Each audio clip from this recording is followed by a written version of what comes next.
Olá, queridos, a paz do Senhor Jesus Cristo a todos vocês. Eu sou o Fernando Aquino, estou aqui para mais um Me Edificando à Luz da Bíblia. Hoje, gente, lição 5, tá? O ministério sacerdotal do homem, ok?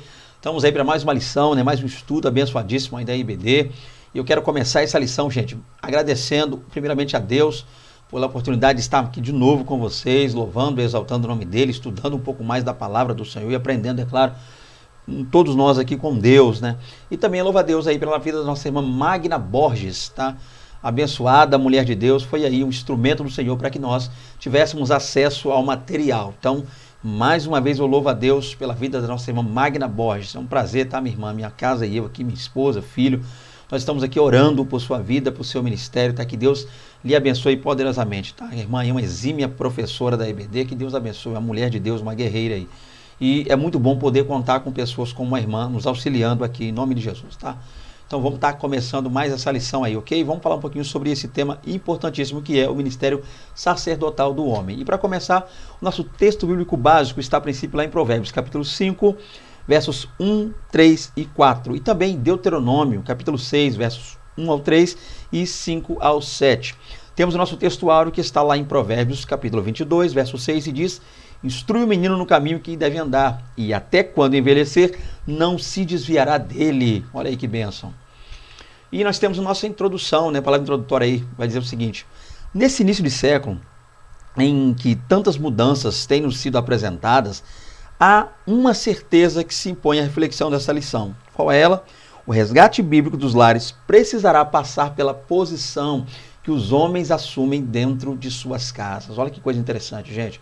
Sem que o marido, o pai, assuma a função sacerdotal que lhe é imposta na Escritura, será impossível pensar em famílias verdadeiramente restauradas. Então tá aí, gente, o início de mais uma lição, né? Vamos falar um pouquinho sobre o ministério sacerdotal do homem, e dentro desse tema a gente vai abordar muitas questões aí ligadas a esse chamado de Deus para com o homem, né? Essa função, essa missão do homem que serve a Deus como um sacerdote no seu lar, né? Entendendo esse propósito, entendendo, é claro, que o caminho rumo a viver uma vida pautada na palavra de Deus e termos famílias genuinamente bíblicas, nós precisamos, é claro, entender esse processo aqui. Então, homens, cabe a nós, homens, servos do Senhor, servos do Altíssimo, voltarmos, né, ao caminho que Deus nos deu, a missão que Deus nos deu ali como sacerdote do nosso lar. Isso é imprescindível, claro, para a expansão, para o crescimento da família como Deus a projetou. Isso é importantíssimo. Então, é isso que a gente vai falar um pouquinho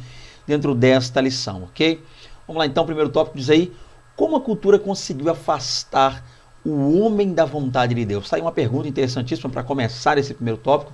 Realmente nós vemos um afastamento, né? A gente acaba percebendo aí, no que tange a muitos homens, né? Ou seja, o homem, o ser humano em si, mas a gente está falando um pouquinho sobre essa questão sacerdotal, né? O homem, o ser humano.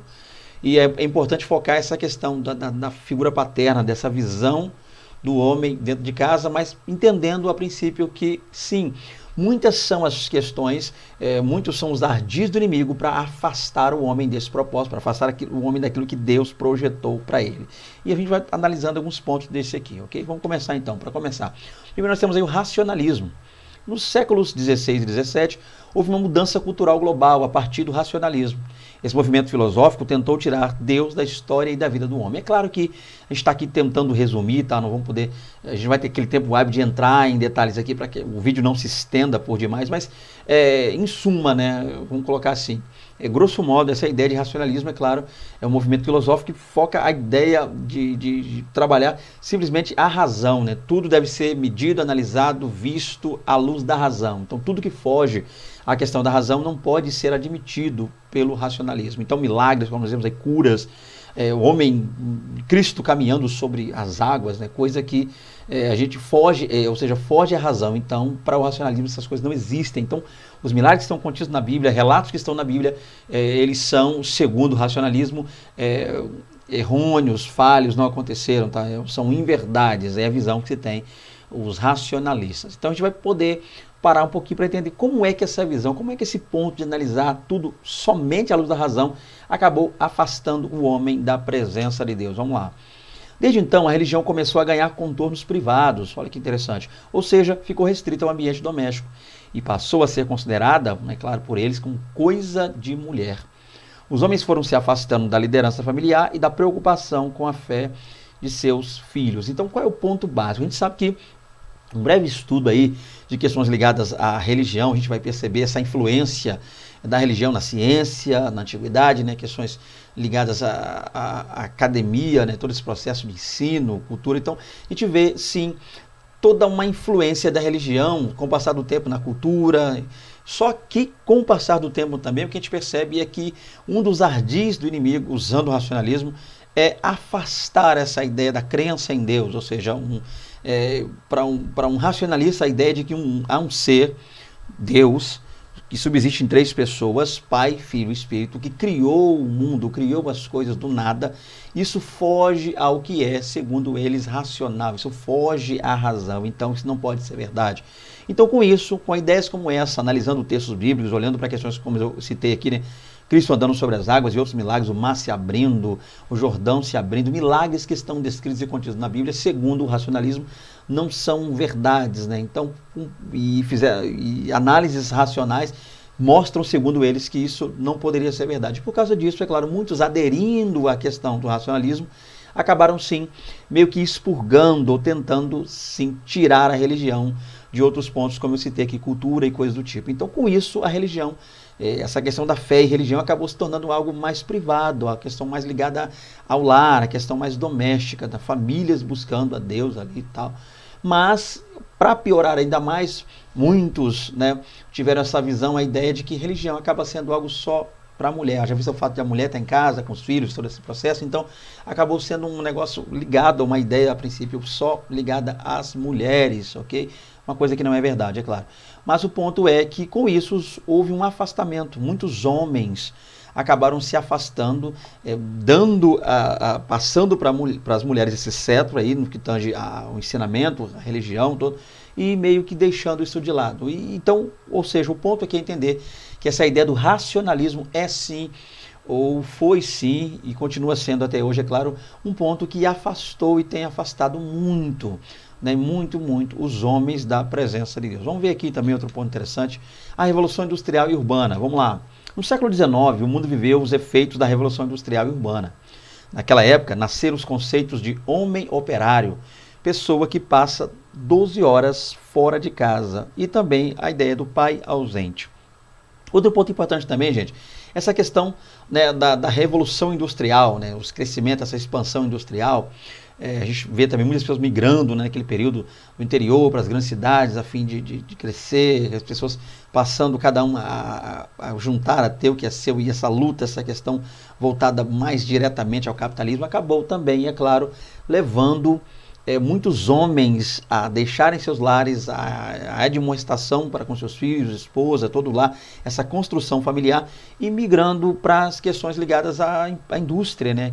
E tornando, é claro, esses homens operários, né? Ou seja, homens que passavam muitas e muitas horas fora de casa. Isso é interessante, né? Nesse caso aqui é um exemplo aqui, né? 12 horas. Então, com essa ausência do homem no lar, também acabou gerando esse afastamento, essa comunhão para com Deus, é claro, e essa comunhão aí para com Deus dentro da família, dentro do lar. Então, com isso, nós tivemos a figura do pai ausente, né? Aquele homem que, estava buscando provisão, buscando alimento, trazendo comida para dentro de casa, mas passando a maior parte do dia fora de casa. E quando dentro, é claro, cansaço, dormindo, descansando para o outro dia. E isso, então, gerou também esse afastamento aí de Deus. A mulher, por sua vez, entrou definitivamente para o mercado de trabalho. Outra coisa que é importante analisar aqui, fazendo surgir, deste modo, a primeira grande crise na família moderna. Qual seria a crise? Os pais e as mães distantes do lar. Olha que coisa interessantíssima. Então, de um lado, nós temos aí, com a chegada, né, com a expansão da Revolução Industrial e Urbana, os homens deixando seus lares a fim de trabalhar e passando a maior parte do seu tempo lá na indústria, ok? Trabalhando, e como eu disse aqui, mesmo que vindo para casa, mas ali cansados, voltando para dormir, para descansar, repousar, a fim de voltarem novamente no outro dia. Então isso trouxe essa ausência dos pais, e com isso também vem aquela questão da mulher, aos poucos, né, está adentrando ali ao mercado de trabalho. E com isso nós vemos agora tanto os pais, que a princípio ausentes, operários, agora as mães também, mulheres entrando, aderindo ao mercado de trabalho, e com isso a gente vê essa desconstrução no que tange a ideia principal, tá? No que tange ali essa comunhão, essa busca por Deus, essa orientação para com os filhos. Então o que a gente vê hoje são os pais, homens de um lado trabalhando, mães ali, né, as mulheres trabalhando, e os filhos às vezes criados por creches ou terceiros, né, cuidadores, coisas do tipo, e isso meio que desconstruindo, tirando essa comunhão familiar. Então a Revolução Industrial sim também foi e é um ponto que acabou gerando, causando ali esse afastamento do homem para com Deus. Vamos ver mais coisas aqui. Os movimentos de emancipação feminina, né, o feminismo, vamos falar um pouco sobre isso aqui. No século XX, houve um movimento cultural de efeitos ainda nocivos para a família, ou seja, qual é a revolução feminista, aliada à revolução sexual. Merece destaque o fato de que nesse tempo ter surgido o conceito da autonomia do corpo, que desde então tem afetado o pensamento contemporâneo. E qual é o pensamento de hoje? Milhares de mulheres diziam o quê? E continuam dizendo: o corpo é meu, eu faço dele o que eu quiser. Então outro ponto aqui, gente, é o feminismo, né, que acaba sendo algo complexo, porque a gente vê um movimento voltado, segundo elas, para a liberdade da mulher, para a igualdade da mulher para com o homem, né, equiparar a mulher ao homem, e algumas vão até além, né, mostrar a superioridade da mulher em relação ao homem e tal. Então essa luta contínua acabou afastando, e tem sim afastado, né. De um lado a gente vê aí os extremos, né, nesse ponto aí, machismo, né, muitos homens meio que se colocando superiores às mulheres, pelo fato de, segundo eles, até mesmo tentando usar a Bíblia para com isso, foi criado primeiro, então a obra-prima da criação, o homem, a mulher foi criada da costela para ficar do lado, ok, mas subjugada ao homem. Então, e outro lado nós temos um movimento feminista, que dá a ideia de que a mulher ela não é igual, ela não é inferior ou igual ao homem, ela é superior, segundo as feministas.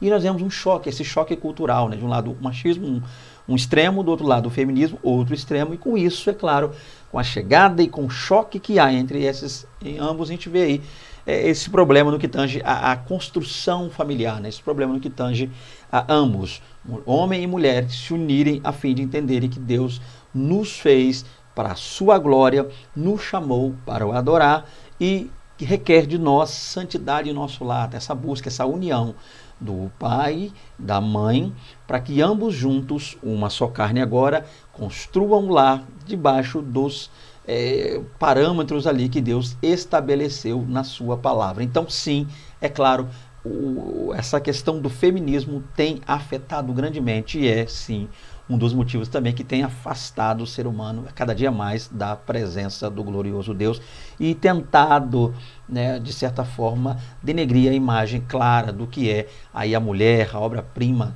né, por assim dizer, também o ser humano, a mulher, essa maravilha, essa bênção que Deus criou, que é a mulher. Ok? Então vamos continuar aqui. Os efeitos de um mundo pós-guerra, outro ponto importante. No século XX, em todo o mundo, milhares e milhares de homens morreram em decorrência da Primeira e Segunda Guerra Mundial. Outro ponto, é claro, a gente vê aí que é guerra.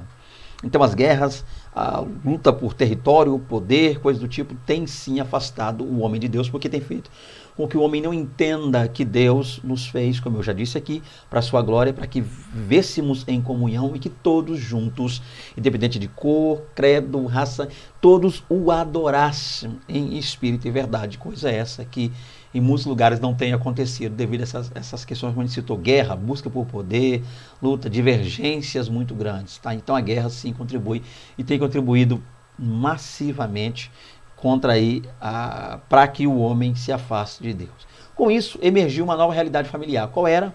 Ou qual é? A mulher sozinha passou a criar seus filhos. Por quê? Porque o marido não voltaria da guerra. Ela passou, portanto, a cumprir a função masculina dentro de casa. Outro ponto, por assim dizer, outro ponto que impactou também muito, foi o fato de que guerra, os homens, a princípio, é quem iam às guerras. Né? Guerras como essa não se alistavam mulheres.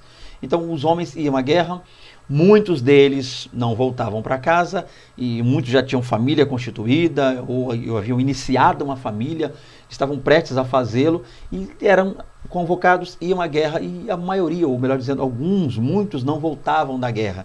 E com isso, essa mulher, mãe agora, com a criança pequena, ou às vezes gestante, precisaria dar continuidade à família. Em muitos casos, então, algumas não se casaram e coisas do tipo, viúvas, acabaram tendo que assumir o papel paterno também, junto ao papel que já tinham, que é o papel materno. E isso, é claro, também trouxe esse afastamento aí, essa complexidade, essa complicação quanto a isso. Então, a guerra, os efeitos de um mundo pós-guerra também são problemas que têm levado, ainda hoje, né, muitos a se afastarem de Deus, né? Acabou gerando uma nova visão, uma nova linha familiar, né? Uma coisa que até então não se via tanto, ok?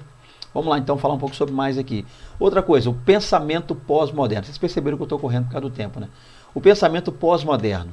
No século XXI, testemunhamos com tristeza as legalizações pontuais, mas globais e simultâneas de quê? Da união homoafetiva. Vivenciamos os desafios impostos pela ideologia de gênero e convivemos com os novos arranjos familiares, guarde isso. Aí eu moro com quem eu quiser e vivo com quem eu quiser. Ou então a gente casa, mas você fica na sua casa e eu na minha. Então, para começar, gente, outro ponto que também, é claro, tem impactado muito, são os pensamentos pós-modernos. Esses movimentos, essas questões ligadas à cultura, né, essas ideias que vêm surgindo, movimentos aí ligados a, como diz eles, cultura, também tem atrapalhado muito. E esse sim, muito.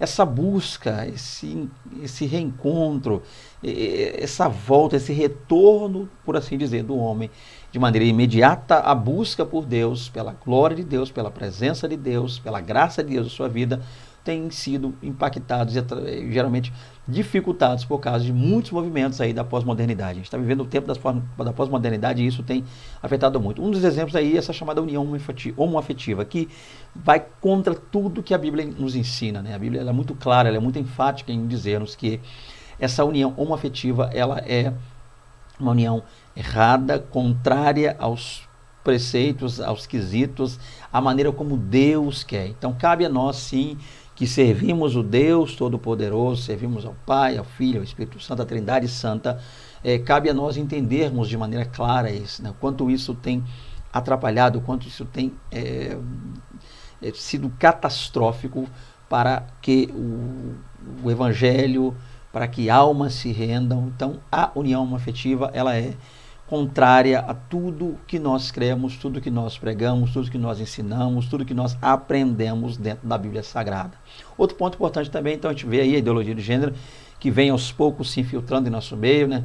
Atacando principalmente as nossas crianças, a fim de criar lá na frente, segundo eles, um novo povo, uma nova raça já, com uma ideia bem incrustada na mente. Então, união afetiva, ideologia de gênero são coisas que, além de serem contrárias à palavra de Deus, além de tentarem manchar, macular aquilo que nós conhecemos como preciso na palavra de Deus, elas também são contrárias a tudo quando nós conhecemos, quando o assunto é família, originalmente falando, família, biblicamente falando. Tá? Então, com isso, surgiram aí os novos, os famosos, os atuais, os modernos, os contemporâneos arranjos familiares. Né? Então, hoje as pessoas muitas vezes criam famílias como eles querem, né? Como a Bíblia fala, né? Casam-se e se dão em casamento e tentam viver, ou querem viver da maneira como eles acham que deve ser. Esse é um grande problema. Outro ponto aí, gente, vamos ver aqui nesses arranjos familiares, aquelas pessoas que acabam dizendo assim, eu fico com quem quiser, ou seja, casam-se e se dão em casamento, né? Parece ser uma coisa atual, mas a gente percebe isso lá, o Dia de Noé fala disso, né? Então a gente percebe questões que são muito antigas, mas que a gente vê hoje aflorando muito mais. As pessoas que realmente vivem como quer, do jeito que quer, casa quem quer, união afetiva, são coisas que são contrárias à Bíblia e que têm impactado de maneira terrível e negativa aí contra as coisas, contra a palavra, contra a graça de Deus na vida do ser humano. Outro ponto importante também que está aqui, né, dentro da lição, ou então a gente casa, mas você fica na sua casa e eu na minha. Outro ponto também que a gente percebe é isso aí.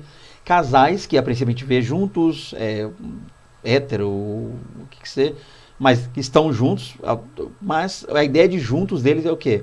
Juntos para eles é cada um na sua casa. Ou seja, o camarada mora na casa dele, a mulher mora na casa dela, cada um tem sua vida separada, fica com quem quer, a hora que quer, encontra, deixa de encontrar.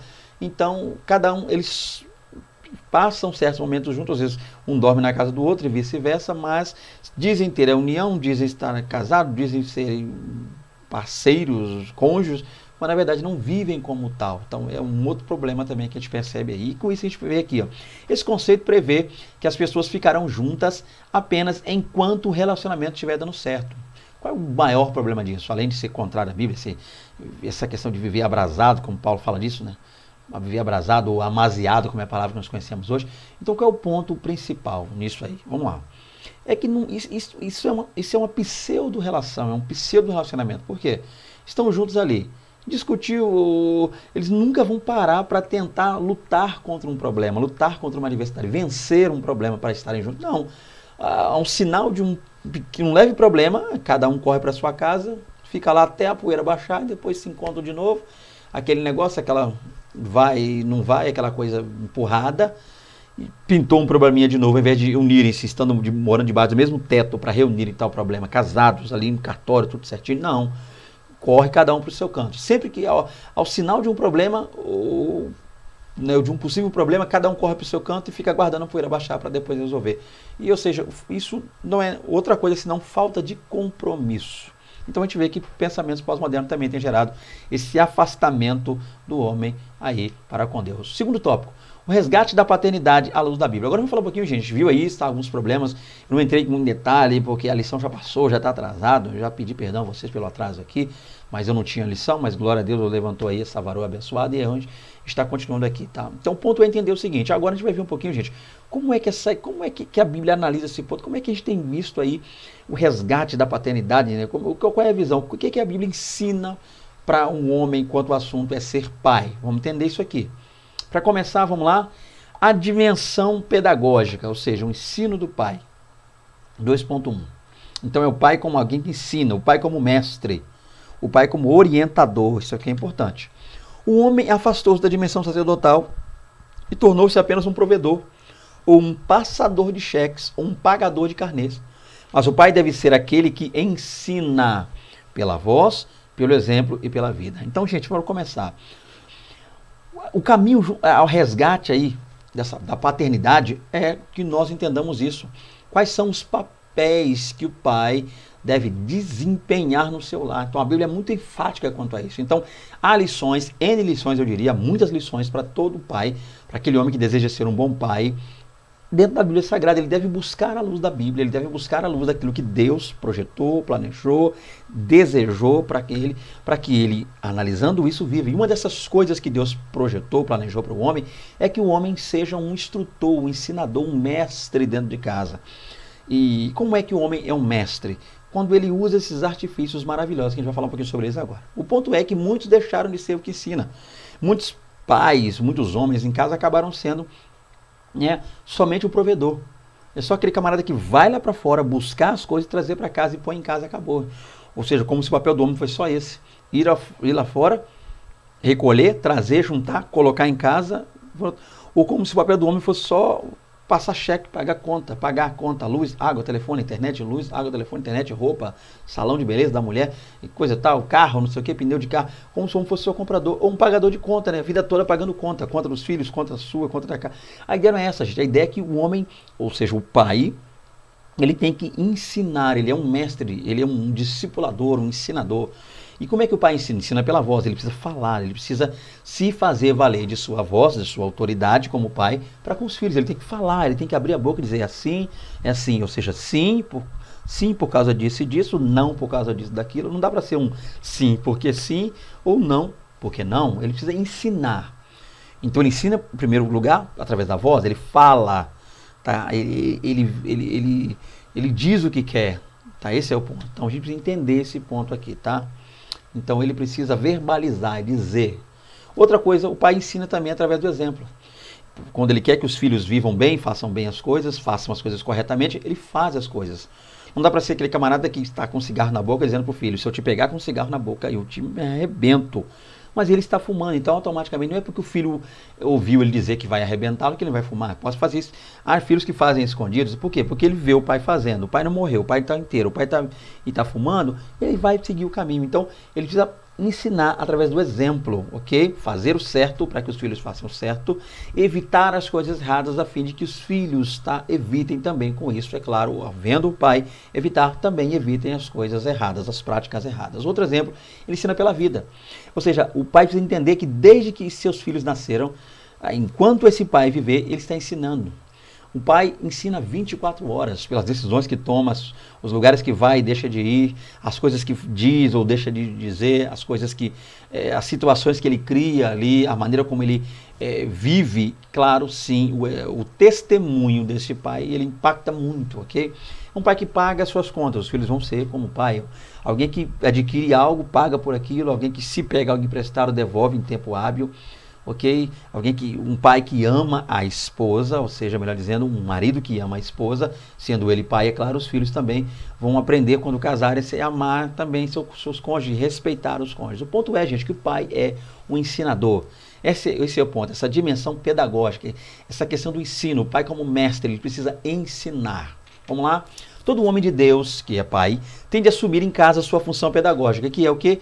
Ensinar os filhos os preceitos divinos. Além de tudo isso, além do pai ensinar através da voz, falando, né, verbalizando, gesticulando ali, falando, o pai também precisa ensinar pelo exemplo, citamos isso aqui, dando um bom exemplo, e por fim, por sua vida. Toda a sua vida deve ser uma espécie de disciplina para os filhos. E outro ponto, é claro, o pai deve sim ensinar preceitos bíblicos, divinos, aos seus filhos, levar os filhos à presença de Deus, fazer com que os filhos conheçam a Deus, busquem a Deus, vivam para Deus, sejam de Deus. Então cabe ao pai entender isso e levar os seus filhos à presença gloriosa, santa, maravilhosa do Deus Todo-Poderoso. Segundo ponto, a dimensão espiritual, a doutrina do pai. Então, vemos o pai como ensinador, mestre, um didáscolos, alguém que ensina. Aqui agora o pai como um doutrinador. Vemos o pai como um rabi, o mestre, agora um doutrinador. Vamos entender isso aqui? No século XIX, sobretudo, os homens influenciados pela cultura afastaram-se de suas responsabilidades, pois internalizaram a ideia de que a religião é coisa de mulher. Vimos isso lá no início, né? Então, homens que fugiram da doutrina bíblica, homens que fugiram da palavra de Deus, homens que com o passar do tempo acabaram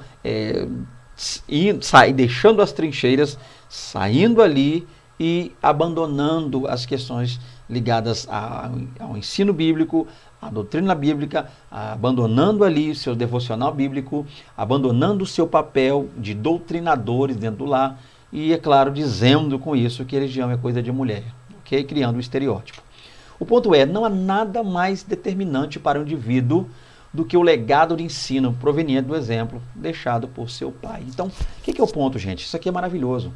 Um filho que conhece as coisas de Deus, né, nós vamos ver, claro, se ele teve um pai, sim, conhecedor da palavra, que tudo isso que ele está passando ou repassando hoje, é claro, é um fruto que ele colheu daquilo que o pai muitas vezes plantou. Então, um pai doutrinador, um pai conhecedor, um pai com um grande devocional, um pai que busca a Deus, dará sim a seu filho esse maravilhoso exemplo. É muito importante, tá? Vamos dizer que não há nada mais determinante do que isso. Esse legado, o pai deixar esse legado de ensino para o filho, como esse maravilhoso, ok?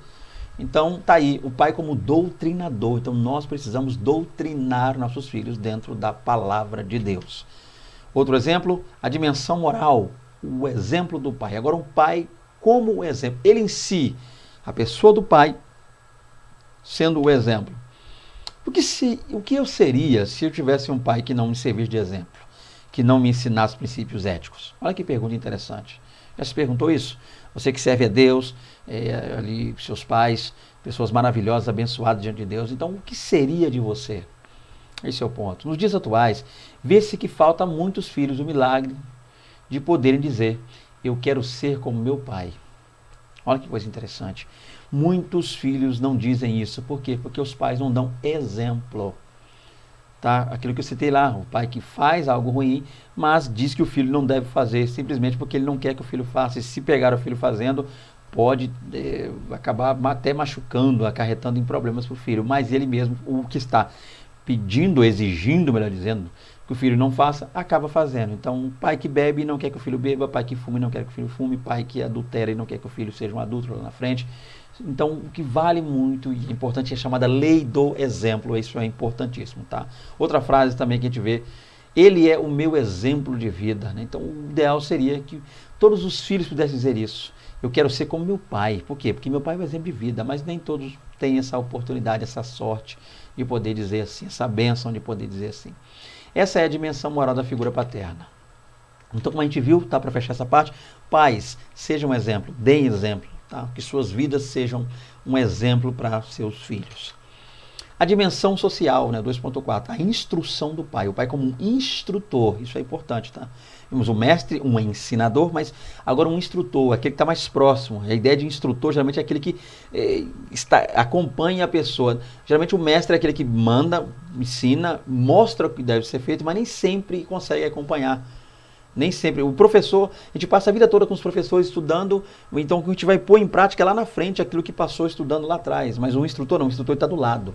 Vamos pegar um exemplo do instrutor de trânsito aí. O instrutor, você está no carro aprendendo a dirigir e ele está sentado do seu lado. Então o pai instrutor é aquele pai que ensina junto, caminha ensinando, vai ensinando enquanto caminha com o filho. Isso é importante, gente. É o pai quem deve preparar os filhos para a luta, para o estudo, para o trabalho, para o esforço. Então a gente já vê aqui essa missão, essa função. O pai tem de Deus, tá, essa missão. Ensinar o filho para a luta. A luta que fala o quê? O dia a dia, a batalha, a peleja, a viver, a sobreviver. O pai deve ensinar. A questão, preparar o filho para o estudo, para o conhecimento, para a busca, para desejar conhecer mais, né? Despertar essa curiosidade, esse anseio, esse desejo de aprender mais nos filhos. O pai tem essa missão. Outra coisa para o trabalho, né? Essa questão do esforço, trabalhar árduo, ou seja, independente de ser um trabalho pesado ou não, mas trabalhar, galgar, respeitar as pessoas, aprender a conseguir as coisas por intermédio do suor. O pai deve preparar o filho para isso. Enfim, para viver de modo a glorificar o nome de Deus. Então, o pai deve ensinar os filhos, sim, a levar uma vida digna. Um instrutor é aquele que vai junto acompanhando, um pai instrutor, e enquanto isso ele vai ensinando os seus filhos a terem uma vida digna diante de Deus. Não basta dar-lhes talões de cheque ou cartão de crédito. Não basta só dizer, filho, vai lá, compra o que quiser, faz o que quiser, vai onde quiser. É ilimitado aqui.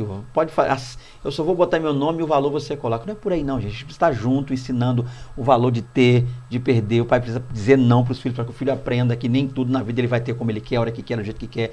Ele precisa, ouvindo o não hoje, galgar um sim amanhã, aprender a lidar com situações como essa.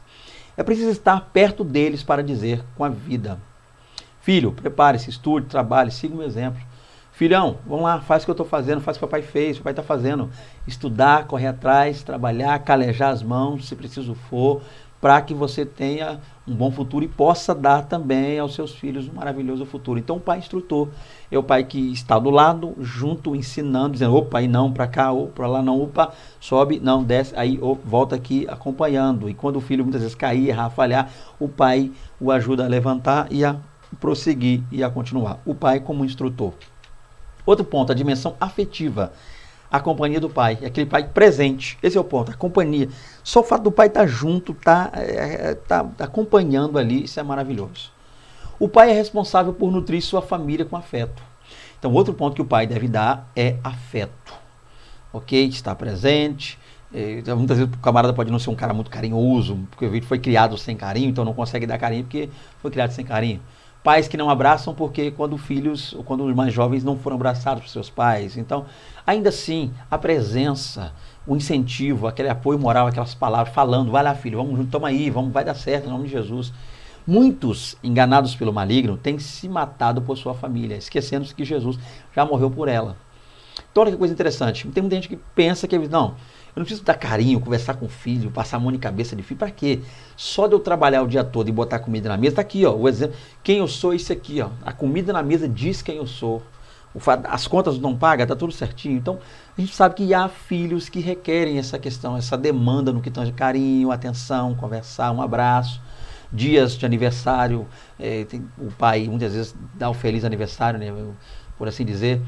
Mas a gente sabe que tem pais que não foram criados assim, não têm esse costume, mas que a gente possa aprender com Deus. Deus, ele trabalha na dimensão do coração dos pais, a fim de que esses corações duros, de pedra, aquela coisa da vida da criação, vai se quebrando com o tempo. Então a gente vai aprendendo com Deus. Outra coisa que é interessante que a gente falou, é aquele pai que acha que ele precisa se matar todo dia por causa dos filhos, correr, trabalhar 24 horas.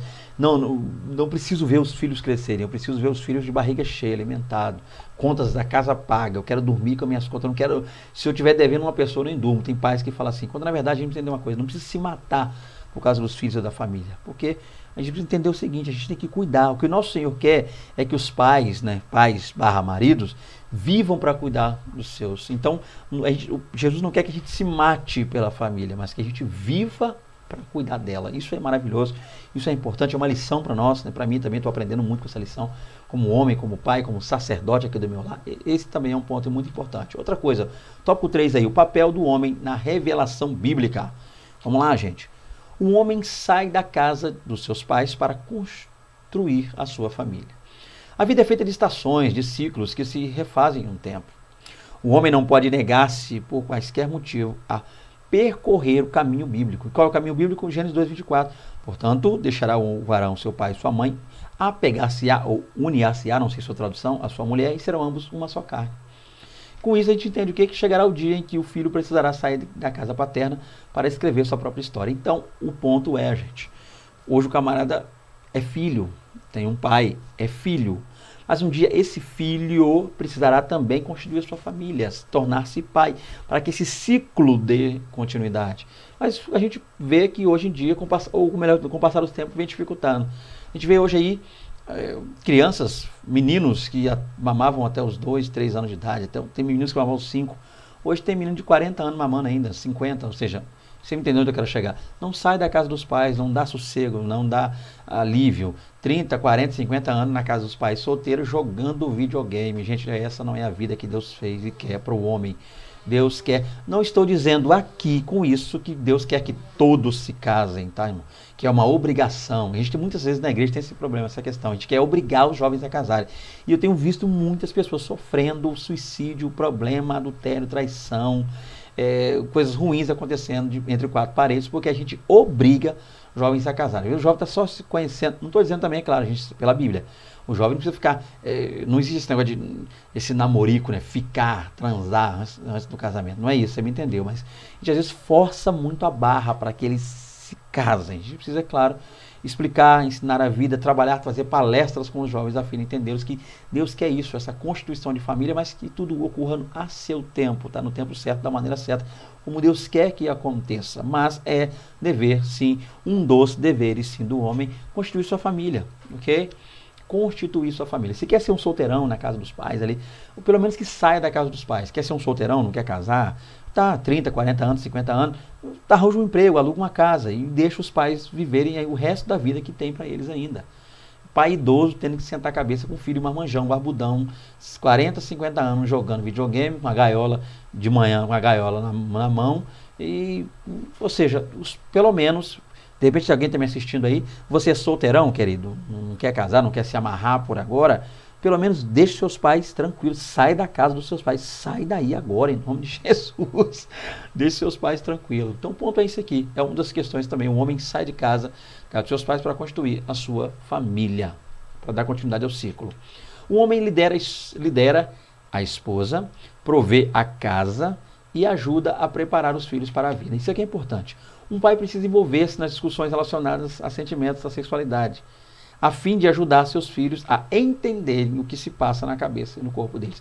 Outra coisa que é importante, o pai também, o homem aí, o paizão, precisa se envolver mais nessa questão ligada a essa questão da puberdade, nessa chegada da maturidade nos filhos. Geralmente o pai empurra mais para a mãe, né, para a mulher. O homem geralmente tem isso. Não, mulher, conversa com ela aí, conversa com esse menino aí. Ou quando a mãe fala, né, a esposa, não, conversa você. Aí o marido fica, o pai fica, filho, o filho então, o negócio, né, aquele negócio que tem, que os meninos, não tem assim, o menino, aquele negócio, quando ele vê que não tem jeito, não aguento não, fala aí mulher, fala você, mulher, vou ali, fala mulher. Ou seja, então os pais precisam, principalmente os pais que servem a Deus, tem que sentar com os filhos, tem que ensinar, tem que falar. Por quê? Porque o que o pai não ensina, infelizmente a vida ensina, amigos ensinam. Escolas hoje estão trazendo aí matérias ligadas à questão sexual, mas de uma forma tão esquisita, tão estranha, tão avessa, tão contrária à Bíblia, tão nociva à família, que a gente precisa, nós pais precisamos entender isso. Cabe a nós, é dever nosso, sentar com nossos filhos e falar sobre a vida, questões ligadas a sexo, a como se comportar, a respeitar quando o homem é a filha dos outros, respeitar e também ser respeitada quando mulher pelo filho lá, dos outros, então a gente precisa sentar com nossos filhos e falar um pouco sobre isso aí, querendo nós ou não, usando termos como coisar, a coisa, o negócio, negociar, fazer, é um negocinho que coloca não sei o que aonde, ainda que você esteja meio quebrado, difícil para falar, não consegue usar a palavra mais aberta, mas nós precisamos sentar e falar com nossos filhos sobre esses pontos aí. Não permita que um sentimento de desconforto impeça de ter uma das melhores conversas que pai e filho podem ter. Realmente sim, gente, dá esse desconforto.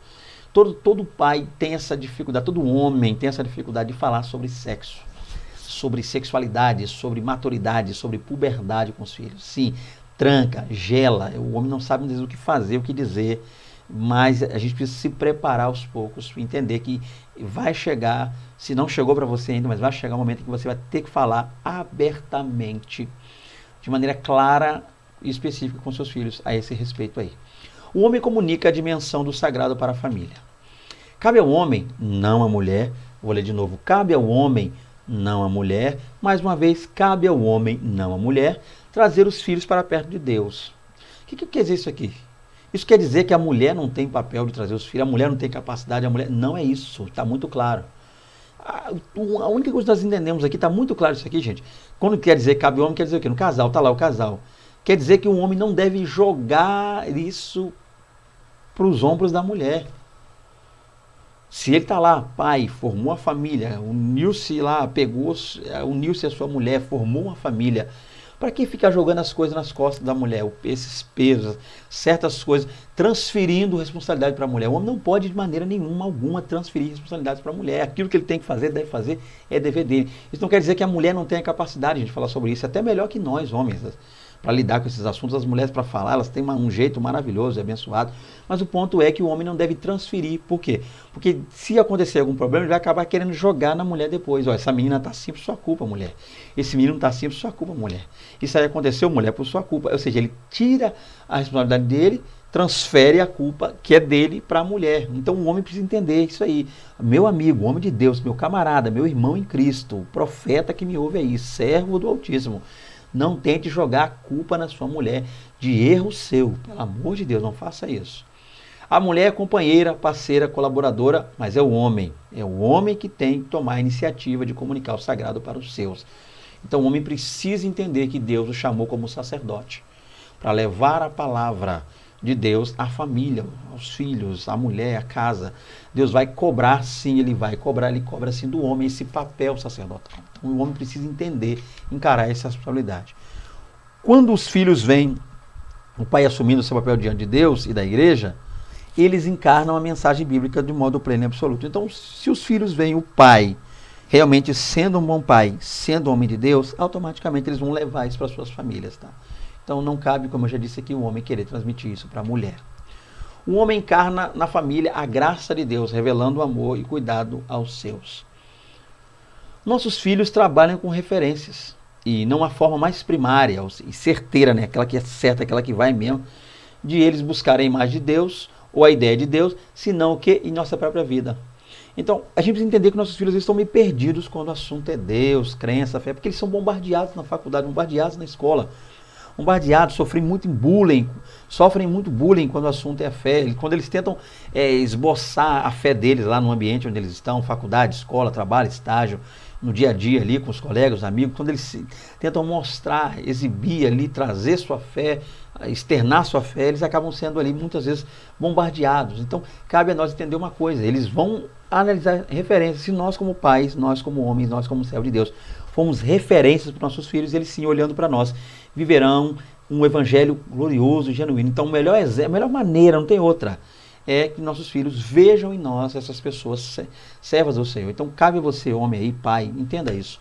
Se você é um homem que ora, um homem que jejua, um homem que busca a Deus, um homem que respeita a sua casa, a sua família, um homem que a sua família lhe vê trabalhando, ok? Buscando provisão, graça de Deus, um homem que se preocupa em ensinar, educar, orientar, isso certamente fará com que sua casa inteira siga seus passos, tá? Então a gente precisa entender isso aqui, que isso é maravilhoso.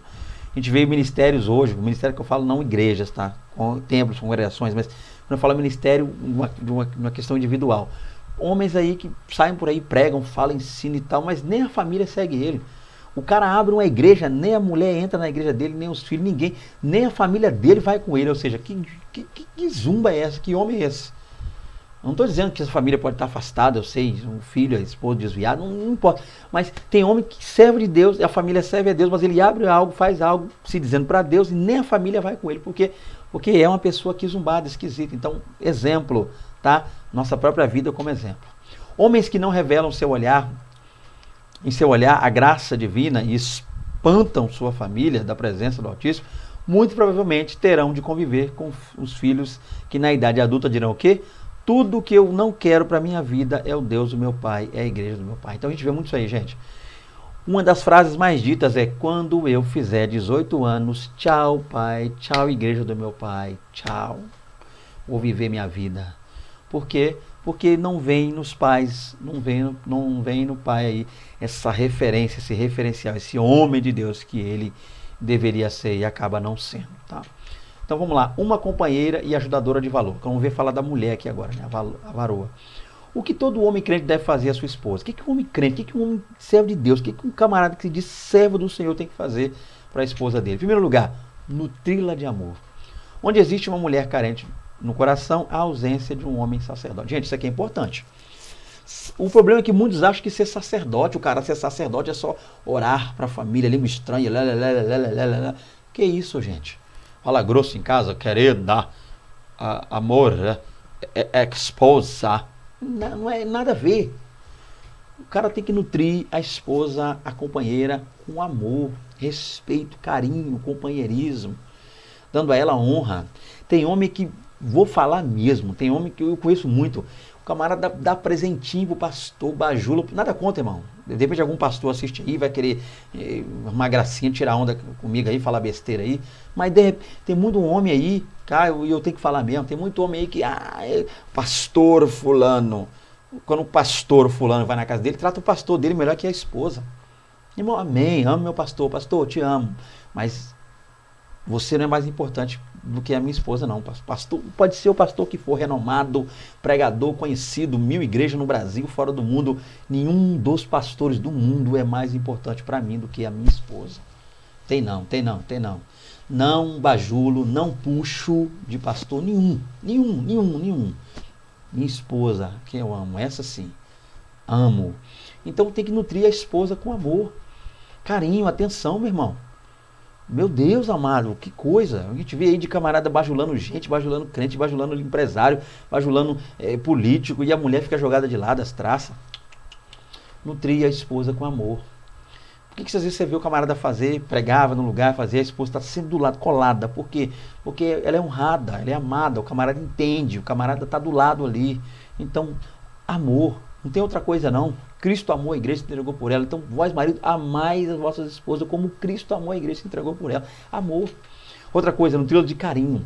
A esposa precisa de atenção e afeto. São os gestos do marido que fazem sentir-se importante, como um abraço, um beijo, presente, um elogio, a presença dele, é claro, que é muito difícil para algumas. Então, gente, em primeiro lugar, o marido tem que nutrir a mulher de amor. Nutrir é o quê? É alimentar todos os dias. Então, se nutrir é alimentar, não é um dia só e nem perto das pessoas para mostrar que gosta da mulher, não. Fingir, não.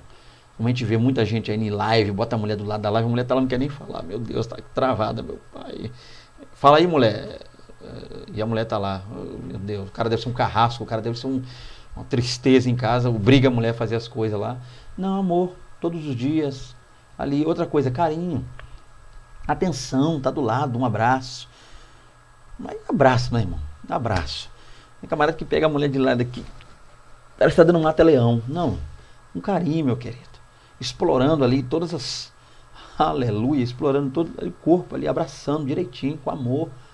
Abraçar a esposa, vem cá, aqui ó, o negócio é aqui, ó, não é catar de lado aqui e sair dando mata-leão na mulher, não, jiu-jitsu, não, abraçar, amor, aqui ó, e lembrando que o corpo dela é seu, varão, trabalha lá, e o corpo seu é dela, deixa ela trabalhar também, carinho, um abraço, beijo, o camarada tá aqui, ó,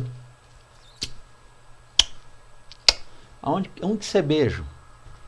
Aonde está escrito, aonde é que isso nunca foi beijo de cônjuge? Não, beijo de cônjuge, irmão, é fechar o olho e deixar Deus fazer o resto, irmão. beijar, meu querido, ali, aquela coisa, tá, envolver. A sua boca de um lado, meu irmão, a boca dela vindo para você, meu irmão, e super bonde no meio. Esse é o processo. Isso que é um beijo. Boca da mulher, boca do marido, um pote, um litrinho daquele super bonde nos dois e deixar trabalhar e colar ali, não soltar mais não.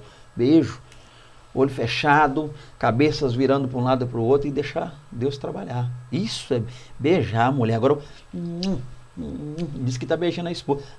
Tem uns abençoados que só dá beijinho na testa da mulher. Ah, meu Deus, acorda, meu irmão, acorda. Beija a sua esposa, ama, beija. Por fim, nós temos aqui presente.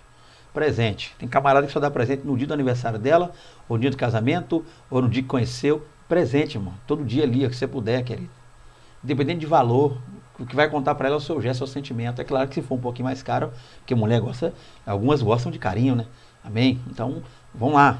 Se puder, tá aí, amém. Mas o gesto é o lembrar, é o fato de você lembrar. A alegria da mulher é saber que você lembrou dela. Que alguém que está presente, não é só aquela pessoa que está ali para te fazer as coisas para você, não. Aquela pessoa da que você vive por ela e para ela também. Por fim, nós temos aqui elogio. Elogiar, meu irmão. Saber elogiar, né? Tem cara que elogia a mulher falando daquilo que a mulher colocou e sendo que elogio devia ser para ela. Deixa eu dar um exemplo aqui. A mulher botou uma roupa diferente. Nossa, que saia bonita. Nossa, que vestido bonito. Porque ele tem que elogiar ela. A saia que ficou bonita é o vestido que está bonito? Ou é ela que está bonita? Às vezes por isso que você fala, meu irmão, e não ganha nada. Então não elogia a saia, o vestido, o cinto que ela está usando, o salto que está bonito, não. Né? O olho dela é bonito. Mulher, você tem um olho, mulher, você tem uma boca. Né? Assim, que boca, que olho, meu irmão? Aprende a elogiar. Olhar, sorriso. Tá? Aprenda. Então, elogio. Mas elogio certo, pelo menos isso. Por favor, acerta pelo menos nisso, meu irmão. Por fim, nós temos a presença. Ok? Eu sei que você é um atleta fenomenal. Eu sei que você é um atleta. Mas, querido, cancela uns futebol desse aí pra você ficar mais em casa com a sua esposa. Tem que jogar bola todo sábado e todo domingo. Já fica a semana inteira fora trabalhando. Aí precisa passar o sábado inteiro e o domingo inteiro no seu site. Não, meu irmão, pelo amor de Deus, para com isso. Você e mais 11 homens correndo atrás de um pedaço de couro, o sábado e o domingo inteiro suando. Ah, não dá não. Meu amado, presença, casa, mais perto, carinho, conversa. Não tem o que falar, ouve ela falar. Amém? Deixa ela deitar no seu colo, deixa ela falar, conversa. Volta e meia sai, restaurante, faz alguma coisa diferente, pelo amor de Deus. Para depois você não ficar falando besteira aí na internet, que mulher não sei o que, essa mulher não presta, falando besteira da sua própria esposa aí. Por quê? Porque não vigiou, não cuidou. O sacerdote ele intercede, é um intercessor, ele está perto, ele está junto, adjunto, é alguém do povão. E você precisa ser alguém da sua casa, o sacerdote, seu lar, um intercessor da sua casa. Você ora por sua esposa, ora por seu casamento. Então aprenda essas coisas, meu amado. Por favor, em nome de Jesus. Concluindo aqui, né? Vamos lá. Hoje, mais do que nunca, o cristão precisa confrontar os ditames culturais circundantes e contrapor-se a tudo que pretenda banalizar, subverter e relativizar a verdade eterna. Para tanto, homens, ornem suas vestes sacerdotais e unam-se cotidianamente. Não vou ler o restante aqui, né, para ganhar tempo. Tá aí mais uma aula, quero agradecer. Atrasadíssima, mas chegou. Antes tarde, como eu disse, do que nunca. Prazer estar com vocês. Vamos tentar aí, é claro, também trabalhar a próxima lição para que a gente não se perca. Meu desejo é esse, ok? De ir continuar até o fim aqui ministrando. Gosto muito de ministrar a escola da EBD, da Editora Central Gospel, ok, gente? Então tá aí meu contato mais uma vez. Se tiver o desejo de estar conosco, tê-nos na sua igreja, é você e Deus, tá? Tem gente que às vezes ouve isso, o camarada está se autoconvidando para estar na minha igreja. Meu irmão, tá aqui meu contato. Você só liga se quiser, tá? Fica à vontade. Se desejar, estamos aqui. Se não desejar, ore por mim, onde você estiver aí, que eu estou orando por você, com certeza. Deus abençoe a todos. A paz do Senhor Jesus. Muito obrigado aí a todos que assistiram e estão nos ajudando aqui no canal. Precisando da gente aí, querendo trazer alguma pergunta, alguma questão, só mandar um zap que a gente responde aí. Fica com Deus. A paz do Senhor Jesus. A paz do Senhor Jesus. Até a próxima aula, em o nome de Jesus. Amém.